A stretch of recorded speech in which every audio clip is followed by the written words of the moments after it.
Okay, this is a fairy stone prism. And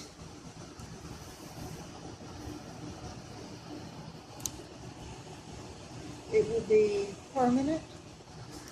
The fairy stones are set in 4 triangles. They're sealed with the copper foil and lead tin solder.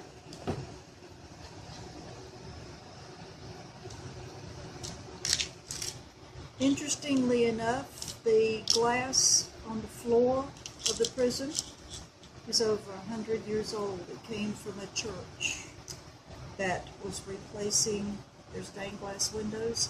Actually, they were building a new sanctuary. So And which church are we talking about? Lutheran? Actually, at Episcopal? this point, I'm not sure. I see. So, kind of neat. How did you get into this this passion for fairy stones, Lynn?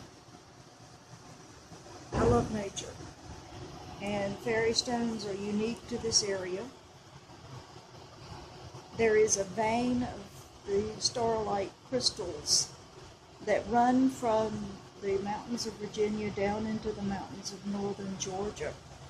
And we have, in the last few years, learned there is another vein of this crystal that is in southwestern Russia, and that runs down into Georgia.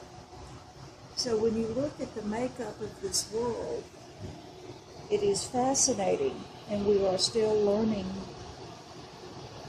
These fairy stones were gathered at Fairy Stone State Park, which is in the northwest part of Henry County, Patrick County, and Franklin County, where the 3 counties meet. I see. Yes. And they call them fairy stones. Let's key in on the word fairy. Are we speaking of the things from Greek mythology? You know, Yes. centaurs and fairies? I see. Did the Greeks have anything to do with the naming of this? No. I'm not. Good question. I love your questions. The legend is that when word came that Jesus Christ had been crucified, the fairies who lived in the land cried, and when their tears fell to the ground, they formed the crosses. Oh, wow. So it's an age-old story, and I got to say praise God on that one there. It just showed you that Jesus has his hands in everything. yeah. These are beautiful. Do you have others? I'm in the process of making a bunch. I see. And what do these sell for typically?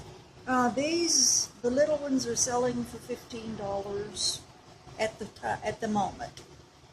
I see. They may go up. I see. Lynn, how long have you been, how should I say, a master of soldering glass together?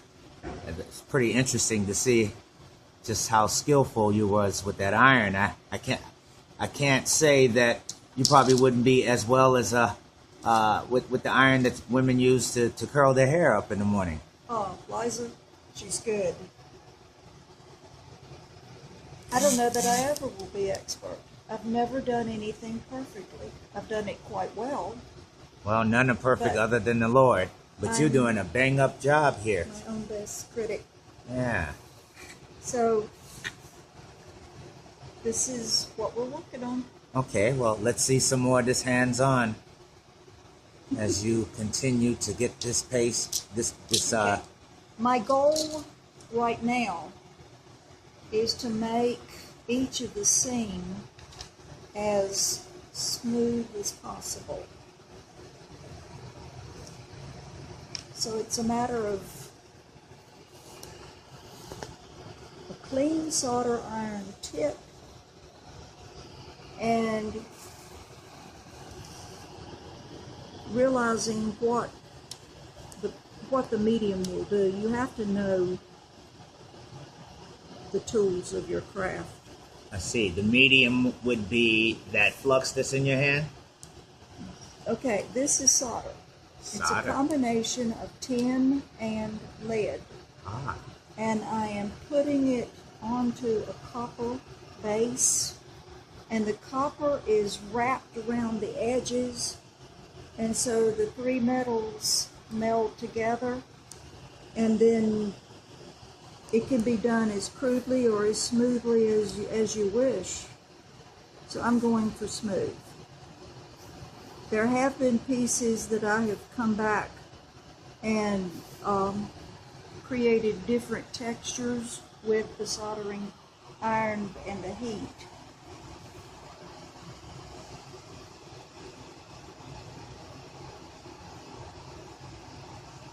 My, what a steady hand you have. That is a bang-up job, Lynn. The hand does have to be steady in order to get it to do what you want it to do. So is it feasible to believe that this particular craft could not be one that could make a person, let's say, that has carpal tunnel syndrome or suffers from rheumatoid arthritis or osteoporosis arthritis? Have they come up with soldering irons or tools that compensate for that physical, the physically challenged, if you will? Because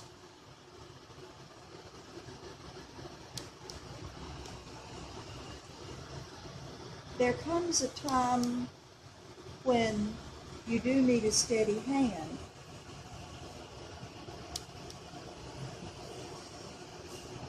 And it literally depends on the individual handicap. I understand. So,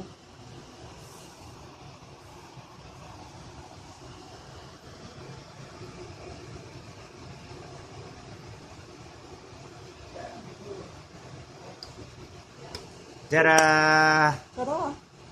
There it It is. cools down very quickly, and what I will do is polish it and then put a patina on it, which is literally colors the solder, and it can be black or it can be copper. I see. So, Well, I think you should formally introduce yourself to the internet audience, for which they may, require your services, well, or perhaps more historical enlightenment on the subject matter of fairy stones. So why don't you tell the people out here, in Facebook and YouTube land, your full name and where you're from and how long you've been doing your craft, and okay. My name is Lynn Berry, B-E-R-R-Y, like strawberry. And I've been working with glass since 1978.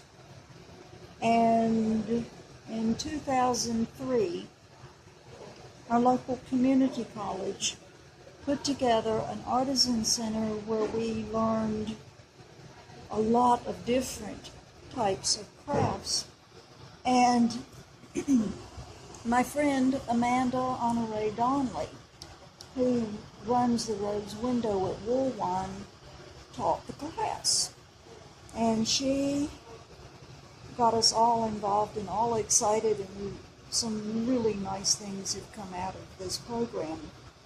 And 5 of us got together about 5 or 6 years ago and started making church windows and that sort of thing. And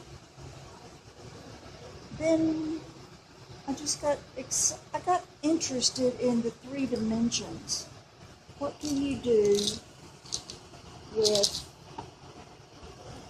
literally putting together the different shapes? And got started with a program at the New College Institute called Math Camp. So we started working with the math of the craft, and they learned the geometric objects, and they learn how much it would cost to make the object, and then they learn how much they would need to increase the price in order to pay their rent. And so there's so many things that can be learned with this right at the center. So here you have 4 triangles to make a prism, and we put the fairy stones in to make it interesting. I've used seashells, I've used fairy stones, river rocks, and garnets. And the neat thing about it, when you focus on it, Yes. there's moisture in it. I see. So you have to leave an opening so that the humidity and the condensation will leave the unit, and you clean it, and then you're ready to put it out on the shelf. Amazing, amazing. To people who are seeking a career in crafting, what would you advise them to do in terms of prerequisites to get them in a position to, let's say, get into a place such as this, which is Piedmont Art Council funded, and you guys are renting space from them so that you can let your creativity soar? What words would you use to encourage or motivate a person, be it a youth, be it a senior, or anyone in between, to actually try to come up into, let's say, right here in Studio 107 and try to make their dreams come true? Oh my goodness. Stop and look at your dreams. What did you like to do? What was interesting to you when you were a little kid? And then take a field trip. Interesting. Check the internet for different crafts that you like. Liza said she liked the sculpture much more than she liked the pen and paper process. So, what do you want? Go back to history and look at how people survived with weaving and sewing and knitting, making their own clothes, doing the woodworking that created the furniture and the toys for the children. Just take a field trip. Well said, well said. Thank Well, you. Lynn, I thank you for this interview. This is Lynn's pilot video. More is to come. And on that note, I would like to commend you on a fine piece of craftsmanship. Fairy stones, people. Fairy stones. Yes.